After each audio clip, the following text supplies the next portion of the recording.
Welcome back to National academy.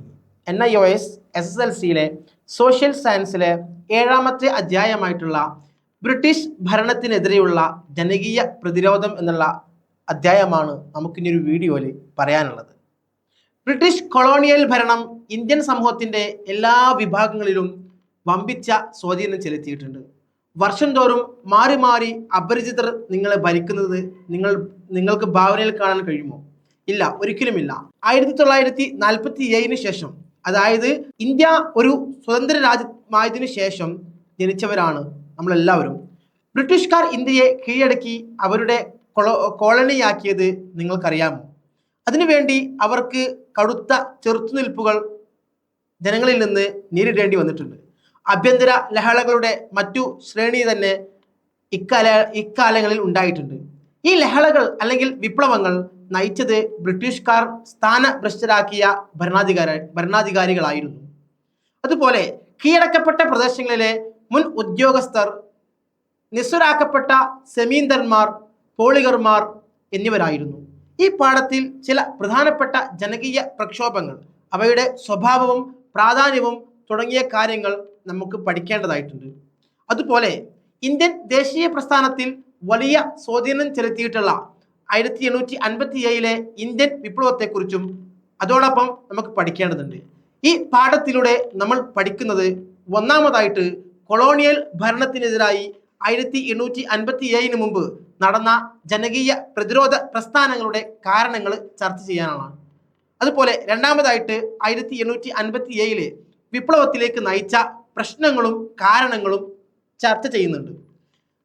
മൂന്നാമതായിട്ട് 1857 വിപ്ലവത്തിന്റെ പ്രാധാന്യവും പ്രത്യേകതകളും വിശകലനം ചെയ്യുന്നുണ്ട്. ഇനി ആദ്യമായി ഈ അധ്യായത്തിൽ ചർച്ച ചെയ്യുന്നത് കൊളോണിയൽ ഭരണത്തിനെതിരെയുള്ള ആദ്യകാല ജനകീയ പ്രതിരോധങ്ങളെ കുറിച്ചാണ്. അതുപോലെ അതിനുശേഷം 19ാം നൂറ്റാണ്ടിൽ കാർഷിക പ്രസ്ഥാനങ്ങളെക്കുറിച്ചും ഗോത്രവർഗങ്ങളുടെ കലാപങ്ങളെക്കുറിച്ചുമാണ് നമ്മൾ ഈ അധ്യായത്തിലൂടെ പഠിക്കുന്നത്. ഇത്രയും കാര്യങ്ങളാണ് നമ്മളുടെ ഈ ഒരു 7ാമത്തെ അധ്യായത്തിൽ നമുക്ക് പഠിക്കാനായിട്ടുള്ളത്. ഇനി ഇതിലെ ഇമ്പോർട്ടൻ്റ് ആയിട്ടുള്ള ക്വസ്റ്റ്യൻസുകളെ നമുക്ക് ഡിസ്കസ് ചെയ്യാം. ഒന്നാമത്തെ ക്വസ്റ്റ്യൻ എന്ന് പറയുന്നത് 1857 വിപ്ലവത്തിന്റെ 3 പ്രധാനപ്പെട്ട നേതാക്കന്മാരുടെ പേരുകൾ എന്തൊക്കെയാണ് എന്നുള്ളതാണ്. ഉത്തരം എന്ന് പറയുന്നത് നമുക്കറിയാം, റാണി ലക്ഷ്മിബായിയും താന്തിയ തോപ്പിയും ബീഗം ഹസ്രത്ത് മഹലുമായിരുന്നു. ഒന്നുകൂടി പറയാം, 1857 വിപ്ലവത്തിന്റെ 3 പ്രധാനപ്പെട്ട നേതാക്കന്മാരുടെ പേരുകൾ പറയാനാണ് ഒന്നാമത്തെ ക്വസ്റ്റ്യൻ എന്ന് പറയുന്നത്. അതിൻ്റെ ആൻസർ എന്ന് പറയുന്നത് റാണി ലക്ഷ്മിബായി, താന്തിയ തോപ്പി, ബീഗം ഹസ്രത്ത് മഹൽ എന്നീ 3 വ്യക്തികളായിരുന്നു. അതുപോലെ രണ്ടാമത്തെ ഒരു ക്വസ്റ്റ്യൻ 1857 വിപ്ലവത്തിന്റെ 3 പ്രധാന പരാജയ കാരണങ്ങൾ എന്തൊക്കെയായിരുന്നു എന്നുള്ളതാണ്. ഓക്കെ, അപ്പം ഇതാണ് രണ്ടാമത്തെ ക്വസ്റ്റ്യൻ എന്ന് പറയുന്നത്. ഇത്രയും കാര്യങ്ങളാണ് ഈ ഒരു 7ാമത്തെ അധ്യായത്തിൽ നമുക്ക് ഇമ്പോർട്ടൻ്റ് ആയിട്ട് പഠിക്കാനായിട്ടുള്ളത്.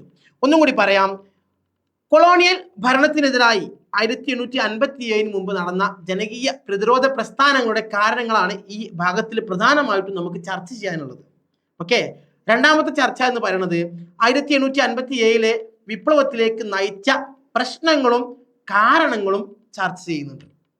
അതുപോലെ മൂന്നാമതായിട്ട് 1857 വിപ്ലവത്തിന്റെ പ്രാധാന്യവും പ്രത്യേകതകളും വിശകലനം ചെയ്യുന്നുണ്ട്. ഈ 3 കാരണങ്ങളാണ് ഈ ഒരു അധ്യായത്തിലൂടെ നമ്മൾ ഡിസ്കസ് ചെയ്യുന്നത്. അതുപോലെ മറ്റൊരു കാര്യം എന്ന് പറയുന്നത്, ഈ അധ്യായത്തിൽ ആദ്യമായി ചർച്ച ചെയ്യുന്നത് കൊളോണിയൽ ഭരണത്തിനെതിരെയുള്ള ആദ്യകാല ജനകീയ പ്രതിരോധങ്ങൾ എന്തൊക്കെയായിരുന്നു, പ്രതിഷേധങ്ങൾ എന്തൊക്കെയായിരുന്നു എന്നാണ് ആദ്യ ഭാഗത്ത് പറയുന്നത്. രണ്ടാമത്തെ ചർച്ച എന്ന് പറയുന്നത് 19ാം നൂറ്റാണ്ടിലെ കാർഷിക പ്രസ്ഥാനങ്ങളെക്കുറിച്ചും ഗോത്രവർഗങ്ങളുടെ കലാപങ്ങളെക്കുറിച്ചുമാണ്. ഓക്കെ, ഇത്രയും 2 കാര്യങ്ങളാണ് ആദ്യത്തെ പോർഷനിൽ ചർച്ച ചെയ്യുന്നത്. പിന്നെ ഇതിലെ പ്രധാനപ്പെട്ട ചോദ്യങ്ങൾ നമ്മൾ ചർച്ച ചെയ്തു.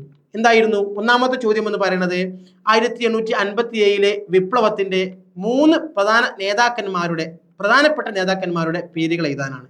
നമ്മൾ പറഞ്ഞു, ഒന്നാമത്തെ പേരെന്താ? ഒന്നാമത്തെ വ്യക്തി എന്ന് പറയുന്നത് റാണി ലക്ഷ്മിബായി ആയിരുന്നു. രണ്ടാമത് താന്തിയ തോപ്പി ആയിരുന്നു. മൂന്നാമത്തത് ബീഗം ഹസ്രത്ത് മഹൽ. ഈ 3 വ്യക്തികളാണ് നമ്മളുടെ പ്രധാനപ്പെട്ട വ്യക്തികൾ എന്ന് പറയുന്നത്. ഓക്കെ, അപ്പോൾ ഇത്രയും കാര്യങ്ങളാണ് നമുക്ക് ഈ ഒരു 7ാമത്തെ അധ്യായത്തിലൂടെ പഠിക്കാനുള്ളത്.